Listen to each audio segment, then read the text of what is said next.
많은 그리스도인들이 교회에 나오고 나서 예수 그리스도를 깊이 체험하지 못하고 그저 무리 속에 섞여서 신앙생활을 해 나가는 경우를 많이 보게 됩니다. 주변의 교회들을 보면 또 들려오는 소식을 보면 그런 많은 현상들 때문에 안타깝고 또 앞으로 교회가 어떤 방향으로 나아가야 될지 고민을 하게 됩니다. 그렇게 썬데이 크리스천으로만 살아가는 사람들, 그래서 기독교인이라고는 하지만 그 안에 전혀 기독교적인 것을 찾아볼 수가 없습니다. 기독교라고 하니까 조금 한자어를 이렇게 음역해서 하는 거니까 와닿진 않죠. 그 안에 그리스도가 원하시는 것이 하나도 없는 거죠. 그리스도인이면 그리스도가 원하시는 삶을 살아야 되는데 무리 속에 그저 그리스도인으로 있게 되는데 그 안에 그리스도적인 게 하나도 없으니까 정말 이것이 맞는가 이렇게 생각이 됩니다. 그리고 이따금씩 언론에 그러한 기독교인들이 대서특필되는 경우도 우리가 보게 되죠. 그래서 교양으로 신앙생활을 하는 사람이 있고 또 가업으로 신앙생활을 하는 사람도 있고 직업으로 그리스도인 생활이 시작이 되어서 그래서 이제 그런 삶을 살다 보면 그저 예수 그리스도를 보러 나온 수많은 무리 가운데 있는 신앙생활을 하는 거죠. 복음서에서 수없이 등장하는 예수 그리스도를 만나서 변화된 삶으로서의 그와 같은 신앙생활이 없습니다. 그래서 참으로 안타까운데 오늘 이 말씀을 통해서 여러분이 그 부분을 한번 점검해 보면 좋겠습니다. 여러분 요한복음 6장 말씀은요, 오병이어 사건, 그 사건 때문에 예수 그리스도 앞에 몰려든 많은 사람들로 시작이 됩니다. 그런데 6장 끝날 때쯤에는 오직 예수 그리스도를 온전히 고백하는 베드로라고 하는 한 사람으로 끝마치고 있죠. 여러분 요한복음 6장에서는 우리의 신앙생활의 상태를 이렇게 점검하라고 메시지를 주고 있는 것처럼 보여집니다. 맨 처음에 수많은 무리들이 예수 그리스도 곁에 모였지만 마지막에는 오직 한 사람밖에 남지 않는 이런 모습을 보면서 우리의 신앙 상태는, 우리의 지금 신앙은 어떤 모습일까? 이렇게 생각해 볼 수 있을 것 같습니다. 그래서 22절, 24절 사이의 말씀을 보면요, 예수 그리스도 오병이어 사건 때문에 막 5천 명의 사람들이 따르지 않았습니까?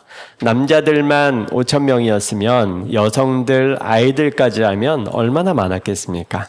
그런 사람들이 예수님을 따라서 가버나움까지 왔습니다. 그리고 가버나움 회당에 들어가니까 무리 중에 일부가 또 유대인 회당에서 예수님을 만나고 있죠. 그리고 나서 이후에 가보면 60절 말씀을 한번 보시면 제자 중 여러 명이 있었다라고 얘기되고 있죠. 그런데 이 제자들이 예수님 말씀은 어렵도다 하고 그 이후에 또 많은 제자들에서 12제자로 좁혀지죠. 그리고 나서 66절에서는 그 많은 제자들이 떠난 후에 12제자만 남은 상태에서 마지막으로 68절에서 베드로 한 명만 예수 그리스도께 온전한 고백을 하고 있는 이 모습. 사도 요한이 이 부분을 의도적으로 이렇게 배열했다라고 생각이 되어지는 부분입니다. 주님을 따르겠다라고 하는 수많은 사람들, 그 공동체에 있었던 그들에게 오늘 이 메시지를 6장을 통해서 전해주고 싶었던 거죠. 그래서 이 무리들의 모습을 통해서 오늘 나의 신앙, 그 부분을 한번 되돌아보면 좋겠고, 주님께서 나에게 오늘 지금 무엇을 원하시는지 그 음성을 들을 수도 있으면 좋겠습니다. 자, 첫 번째로 한번 보실까요? 오병이어 사건 현장에 있는 수많은 무리들의 모습을 볼 수가 있습니다. 정말 그 들판, 들녘에 오직 예수 그리스도의 말씀에 따라서 수많은 사람들이 행렬을 지어서 앉아 있습니다. 어린아이부터 아녀자들, 그리고 남성들, 10,000명 안 되는 사람들이었을 텐데 그 수많은 사람들이 주님 곁에 있습니다. 그 무리는 지금 예수 그리스도께서 베푸시는 놀라운 기적을 경험한 사람들입니다. 그리고 이 사람들은 예수 그리스도를 자기네의 왕으로 삼으려고까지 했던 그런 사람들입니다. 그런데 이런 사람들에게 예수님께서 매우 차가운 말씀을 하시고 계시죠. 26절 말씀에 보면 너희가 나를 찾는 것은 표적을 본 까닭이 아니요 떡을 먹고 배부른 까닭이로다. 여러분, 이 말씀을 오늘 우리 현대 그리스도인들로 가져오면 어떻게 비유할 수 있을까요? 교회가 주는 위로의 말씀 때문에 교회에 온 사람들, 또 교회, 우리 군에서 많이 경험했는데 인맥 때문에 교회에 오는 사람들, 또 교회가 주는 문화, 또 안정감, 평안한 느낌, 이런 것들이 좋아서 교회에 오는 사람들이 있죠. 그런데 그 모든 것을 허락하신 예수 그리스도는 정작 만나지 못하고 돌아가는 사람들이 바로 이 케이스입니다. 그들에게 교회는 그저 빵집에 지나지 않는 것 같습니다. 교회에 와서 자기가 원하는 빵을 받아 먹고 누립니다. 주님께서 오병이어를 베풀어 주셨을 때 그들의 허기가 사라졌죠. 주님께서 주시는 빵을 바라보고 오는데 빵이 떨어지면 이내 떠나버립니다. 응답이 없으면 이내 떠나가는 사람들. 복이 사라지면 교회도 떠나가죠. 왜 그럴까요? 처음부터 그들이 찾았던 것은 빵을 주시는 예수 그리스도가 아니라 예수님 손에 얹혀있는 그 빵을 바라고 왔기 때문에 그렇습니다. 두 번째로요. 41절과 52절에서 이 회당 안에 있는 유대인들의 모습을 보여주고 있습니다. 이 대상들이 참으로 안타깝게 느껴지는 사람들입니다. 왜냐하면 이들은 회당 밖에서 하나님을 모르는 사람들이 아니라 회당 안에서 이미 예수 그리스도 하나님을 알고 있는 사람들이기 때문에 그렇습니다. 그 바탕에서 예수 그리스도를 만나서 더 알게 된 사람들이 바로 이 사람들이죠. 그런데 그들이 무엇을 하고 있습니까? 지금 그 안에서 말씀이 선포되었는데 수군거렸다라고 되어 있습니다. 그런데 이 수군거리다라고 하니까 느낌이 잘 와닿지 않습니다만 이 수군거리다라고 쓰여 있는 헬라어 단어가 공기조라고 하는 단어인데 이 단어가 구약에서 그대로 쓰여 있는 곳이 어디냐면 바로 이스라엘 백성들이 출애굽하고 광야에서 만나가 내리기 전에 불평했을 때 쓰인 단어가 바로 이 단어입니다. 원망하다, 불평하다. 지금 유대인들이 예수 그리스도가 생명의 말씀을 전하시는데 그 앞에서 이제 원망과 불평의 목소리를 내기 시작했다라고 하는 거죠. 그리고 52절에서는요, 한 번 더 세게 나갑니다. 유대인들이 서로 다투어 이르되, 여기서도 동일하게 마코마이라고 하는 단어가 쓰였는데 이 단어는 그냥 그야말로 싸우다라고 하는 단어로 늘 번역되는 단어입니다. 아니, 유대인들이 이 안에서 서로 싸움이 난 거예요. 생각이 달라서. 그러면 지금 하나님의 말씀을 두고 서로 싸웠는데 말씀을 사모해서 받기 위해서 싸운 게 아니라요, 자기가 생각하는 이 말씀의 뜻, 비평 때문에 싸운 겁니다. 내가 생각하는 뜻이 다르다 보니까 다른 성도들과 싸우게 되는 것. 말씀을 받고 순종하기 위해서가 아니라 말씀을 분석하면서 싸우게 되는 모습. 여러분, 이들은 교회 생활을 잘 하고 있는 무리들로 비추어 볼 수도 있습니다. 그런데 이들 삶에는 감사가 없고 늘 비평함과 정죄가 넘쳐납니다. 저 사람은 왜 저렇게밖에 신앙생활을 하지 못하나? 내 생각에 이렇게 가야 되는데 왜 교회는 이 모양이지? 이런 비평이 입안에서 늘 넘쳐나죠. 평가하는 일은 빠르지만 정작 그 말씀 앞에 자기는 세우지는 않고 지나가죠. 그 49절에서 예수님이 이들을 향해서 무서운 선언을 하십니다. 너희 조상들은 광야에서 만나를 먹었어도 죽었거니와. 여러분, 이 말씀을 보면 굉장히 무서운 느낌을 가지게 됩니다. 여러분, 이 광야에서 만나를 먹게 된 사람들은 누구냐면 하나님의 은혜로 이집트를 탈출했던 하나님의 백성들이었습니다. 그런데 그 신령한 하나님의 기적으로 능력으로 일으켜진 그 만나를 그 먹은 사람들조차도 하나님이 약속하신 가나안 땅으로 들어가지 못하고 다 죽었다라고 하는 말입니다. 이 말이 의미하는 게 무엇이겠습니까? 회당 안에 있어도, 하나님을 알고 있어도 죽을 수 있겠구나. 교회를 다녀도 구원받지 못하는 사람이 있다라고 하는 것이죠. 여러분 세례 받았어도 직분을 받았어도 수십 년 교회 생활을 했어도 만나를 먹은 광야의 시체로 남겨질 수 있다는 말입니다. 얼마나 무서운 말씀이겠습니까? 세 번째로요. 많은 제자 무리가 보여지고 있습니다. 66절에 보니까 이러므로 제자 중에 많은 사람이 물러가고 다시 그와 함께 다니지 않았다라고 되어 있습니다. 여러분 이들은요. 예수 그리스도 앞에서 구경꾼은 아닌 사람들입니다. 제자였습니다. 주님을 따라다녔고 주님 곁에서 주님의 말씀을 직접 들은 사람들입니다. 그런데 무엇이라고 말합니까? 60절에서 이 말씀은 어렵도다. 이 말씀 뜻을 풀이하자면 뒤로 돌아갔다라고 하는 뜻입니다. 이 말씀을 듣고요. 제자 중에 일부가요. 다시 뒤로 빽하는 삶을 결정했습니다. 주님과 함께 앞으로 나아가는 게 아니라 이 말씀 너무한데 다시 되돌아갔습니다. 왜 떠났을까? 오늘 말씀에서 보여주는 결과는 말씀이 어렵기 때문입니다. 조금 편할 때는 주님을 따르기가 쉽죠. 주님이 떡을 주실 때는 무조건 오케이입니다. 주님께 목숨까지도 버릴 수 있을 것 같습니다. 기적을 행하실 때에는 할렐루야 하나님을 높이 찬양할 수 있습니다.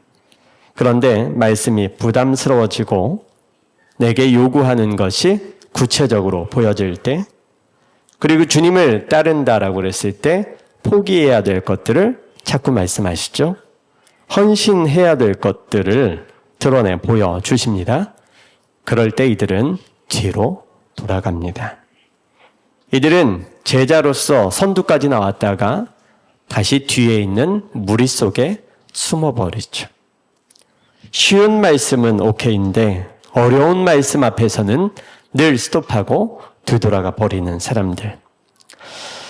이 세 번째 이 모습이 오늘 우리 현대 그리스도인들이 다시 한번 생각해 봐야 될, 결단해야 될 모습인 것 같습니다. 은혜 받는 집회는 너무나 좋아하는데 십자가를 지라고 하는 말씀 앞에서는 슬며시 빠지게 되는 사람들. 예수 믿고 복 받으세요 라고 하는 말씀을 쉽게 받아들이는데 사도 바울이 말한 예수 믿고 고난 받으라 라고 하는 말씀 앞에서는 나와 상관없는 말씀으로 뒤로 돌아가는 선택을 하는 사람들.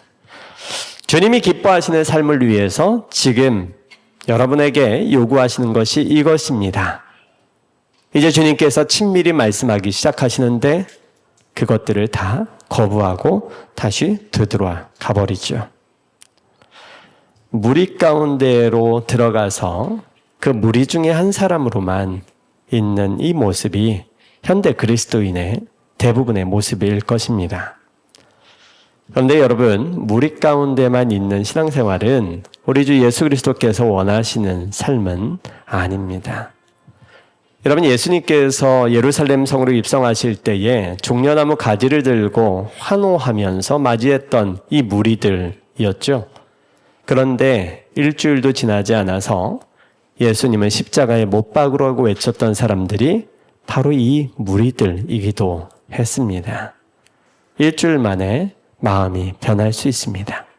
무리 가운데에만 있는 신앙으로는 예수님의 온전한 사람이 될 수가 없습니다. 오늘 주님은 많은 무리들을 찾고 계시는 것이 절대로 아닙니다. 화려한 예배당에 수많은 무리들이 모여있고 부흥했다라고 하는 교회를 기뻐하신다, 이렇게 말씀하시지도 않습니다. 여러분, 출애굽한 당신의 백성들이 얼마나 많았습니까? 여러분, 로마 제국에서 기독교가 국교화가 되었을 때 전 세계 시민이 다 예수 믿는 사람이지 않았습니까? 이런 모습들이 이미 우리가 경험한 역사인데, 그렇다면 예수 그리스도께서 오늘 예배당에 가득한 모습을 보고 부흥했구나, 할렐루야, 그걸 기뻐하시겠냐는 말입니다. 다 무리로만 존재하는 그리스도인들이라면 그 안에 그리스도 되는 표식이 하나도 발견되지 않는데 어찌 주님이 그것을 기뻐하실 수 있겠습니까? 주님은 오늘도 주님을 간절히 찾는, 그분을 따르고자 하는 한 사람을 찾고 계시는 거죠. 이 사건 이후에 요한복음 6장에서는 이제 마지막 한 사람으로 옮겨가고 있습니다. 67절에 보면 예수께서 12 제자에게 이르시되 너희도 가려느냐? 무거운 질문을 하시죠. 많은 사람이 이미 떠나갔습니다. 많은 제자들이 이미 부담스러워서 어려워서 내 손해가 있을까 하여 다 떠나갔습니다. 그리고 이제 남겨진 12에게도 묻습니다. 너희도 가려느냐? 아마 이 질문 앞에 잠시 동안 침묵이 흐르지 않았을까? 그런데 그 침묵 끝에 한 명이 주님 앞에 이런 대답을 합니다. 68절, 69절에 주여 영생의 말씀이 계심에 우리가 누구에게로 가오리이까? 우리가 주는 하나님의 거룩하신 자이신 줄 믿고 알았사옵나이다. 여러분, 우리는 무리 속에 속한 그리스도인으로 남아있어서는 안 됩니다. 베드로의 신앙 고백과 같이 주님을 믿고 알고 경험하고 확신한 그 삶을 살아가는 한 사람으로 남아있어야 합니다. 주님을 인격적으로 만난 한 사람, 주님을 믿고 그 말씀대로 살아가기로 결단한 한 사람으로 있어야 참된 그리스도인이 될 것입니다. 이와 같은 삶을 위해서 오늘 요한복음 6장에서 그러면 우리에게는 어떻게 하길 원하실까? 몇 가지 살펴보도록 하겠습니다. 주님이 원하시는 그 한 사람에게 주님은 무엇을 주시고 무엇이 결과적으로 나타날까?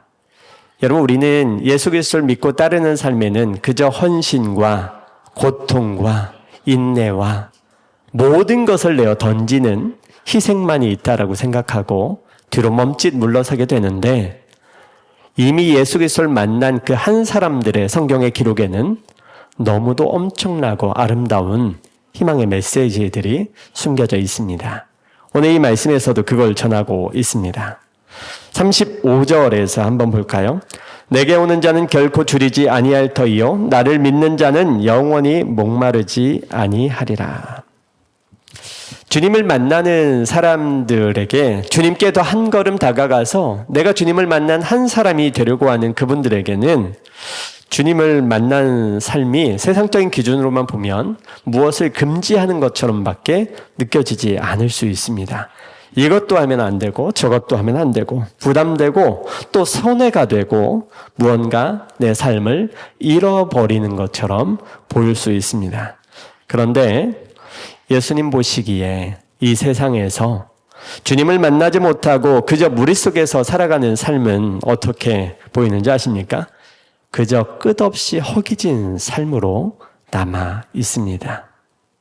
아무리 먹어도 배가 고프죠. 아무리 벌어도 부족해집니다. 아무리 인정받아도 더 받고 싶어지고요. 아무리 가져도 갈증이 남아 있습니다. 세상의 물은 마실수록 더 목이 마르죠. 세상의 빵을 먹어도 허기가 채워지지 않는 겁니다. 그러나 주님을 만난 그 한 사람의 삶은 완벽히 다르죠. 바울이 왜 빌립보 감옥에서도 그 고달프고 힘들 텐데 왜 찬송을 불렀을까요? 왜 매를 맞고도 기뻐했다라고 기록이 되어 있습니까? 왜 죽음을 바로 앞에 뒀는데도 그분의 삶은 한치도 틀어짐 없이 평안함을 누리고 있을까? 환경이 채워주는 만족이 아니라 예수 그리스도를 만나고 난 이후에 채움받은 삶이기 때문에 그렇습니다. 주님을 만나는 한 사람이 되면 우리의 온 삶이요, 세상이 아무리 채워도 채워지지 않는 그와 같은 삶에서 차고 넘치는 주님으로 인해 차고 넘치는 만족이 있는 삶으로 변하게 됩니다. 두 번째요, 56절입니다. 내 살을 먹고 내 피를 마시는 자는 내 안에 거하고 나도 그의 안에 거하나니. 여러분, 이 말씀이 얼마나 놀라운 말씀인지 모르겠습니다. 일방향이 아니라요, 주님께서 약속하시는 것이 서로 쌍방향입니다. 내가 주님 안에, 주님이 내 안에 거하시는 이 놀라운 은혜의 말씀이 여기서 선포되고 있습니다. 그래서 우리가 신앙생활, 예수 그리스도를 만난 자의 삶은요, 나 혼자 가는 게 결코 아니죠. 나 혼자 기도할 때 나 혼자서 고군분투하는 게 아닙니다. 그 순간부터 주님이 우리와 함께하고 계시지 않습니까? 식탁에 앉았을 때에도 혼자가 아니죠. 중요한 결정을 내릴 때에도 이젠 우리는 더 이상 혼자서 결정하지 않습니다. 주님께서 지혜를 주셔서 성령으로 함께 하시지 않습니까? 주님이 내 안에 거하시기 때문에 그와 같은 일이 일어나는 겁니다. 그저 무리 속에 있는 신앙인들은요, 일주일에 한 번 교회에 나와서만 주님을 만난다고 고백합니다. 그러나 주님을 경험한, 인격적으로 만난 그 한 사람은 일주일 내내 하나님과 함께 동행함을 누립니다. 이미 자기 안에 거하시는 예수 그리스도를 늘 만나고 살고 있기 때문에 그렇습니다. 세 번째로 51절 말씀 한번 보시면요. 내가 줄 떡은 곧 세상의 생명을 위한 내 살이로다. 여러분, 예수님의 살은 혼자 먹고 끝나는 떡이 아닙니다. 바로 뭐라고 하셨습니까? 세상을 살리는 떡이다, 이렇게 말씀하시죠. 그러면 그 떡을 먹은 우리들, 그 한 사람의 삶도 예수님이 설정한 이 방향대로 그대로 맞춰져서 살게 되는 거죠. 자기만 배부르게 먹고 사는 삶에서 이제는 세상의 생명을 함께 나누는 삶으로 변하게 되는 겁니다. 자기 탐욕에 만족스러운 삶에서 세상을 향한 이타적인 하나님의 마음을 같이 품게 되는 겁니다. 바로 이 부분을 확인하시면 그 사람이 주님 안에 있는지 주님 밖에 있는지, 무리 속에 섞여서만 그저 일주일에 1시간만 주님을 만나는 사람인지 아니면 주님과 늘 동행하는 사람인지 대부분 알 수 있을 겁니다. 주님께서 세상을 위해서 던지는 빵으로서의 이 삶을 우리 안에서도 소망하게 됩니다.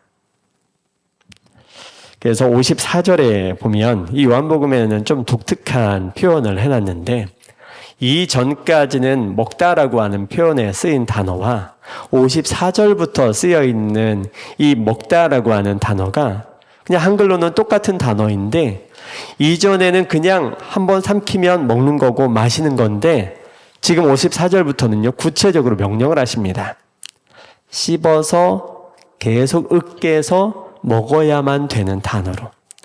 아니, 우리가 그냥 똑같이 먹다 할 수 있잖아요.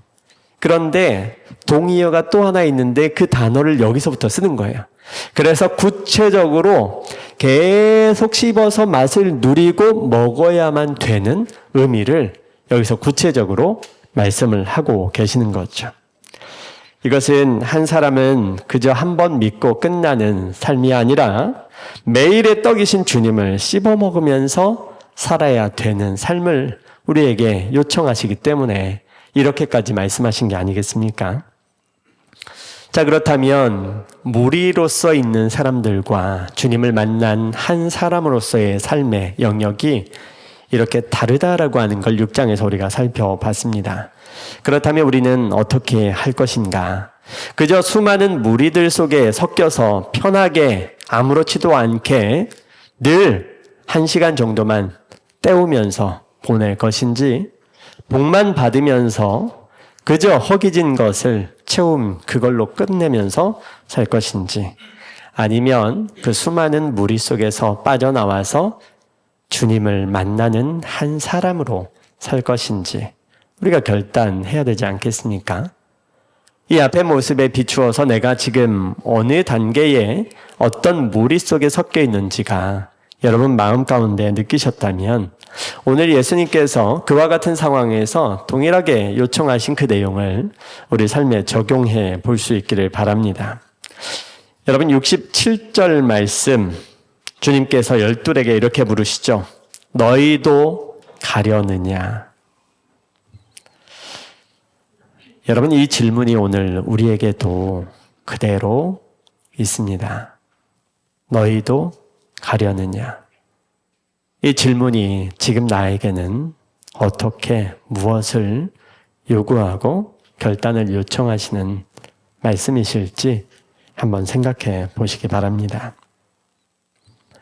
여러분 예수님께서 앞에서 하신 말씀들을 보면 굳이 이렇게 하셔야 됐을까라고 하는 의문이 나타납니다.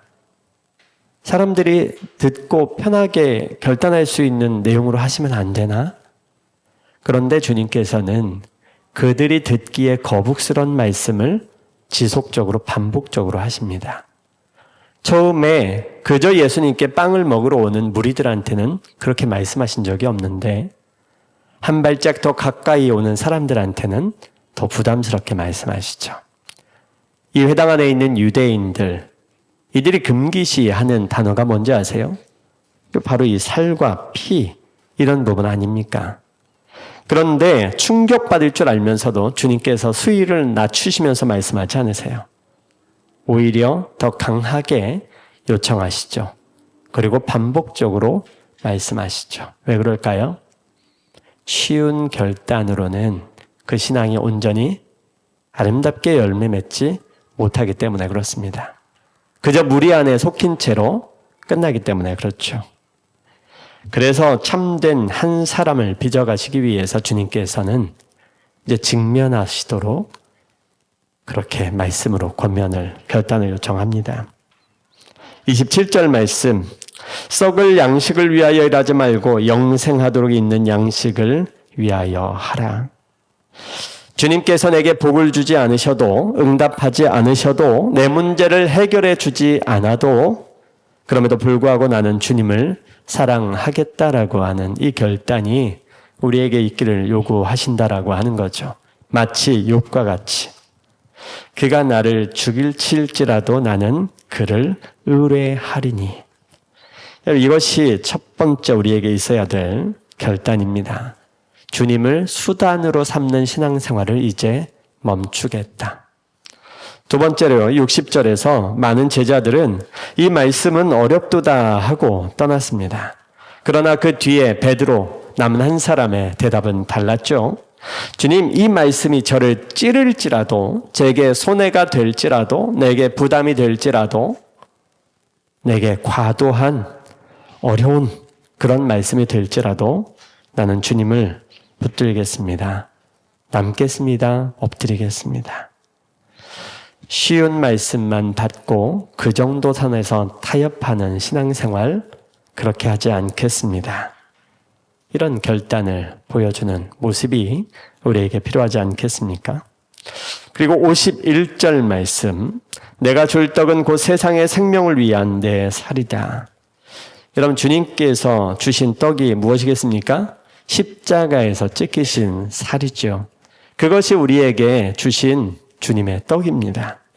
그런데 그 떡을 먹은 사람은 자기의 삶도 찢으며 세상에 내어주면서 살기로 결단해야 하는 겁니다.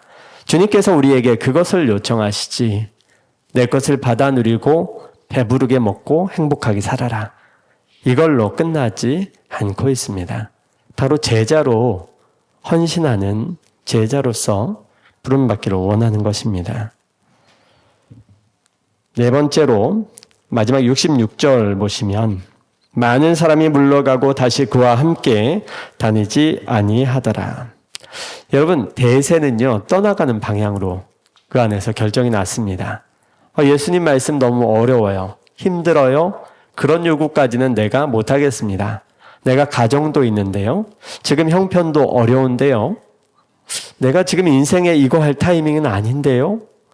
대세는 여기까지만, 뒤를 돌아서 가겠습니다.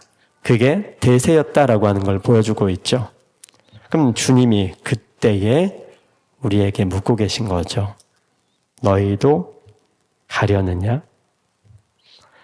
베드로만이 그 대세의 흐름을 뒤집고 이렇게 응답한 겁니다.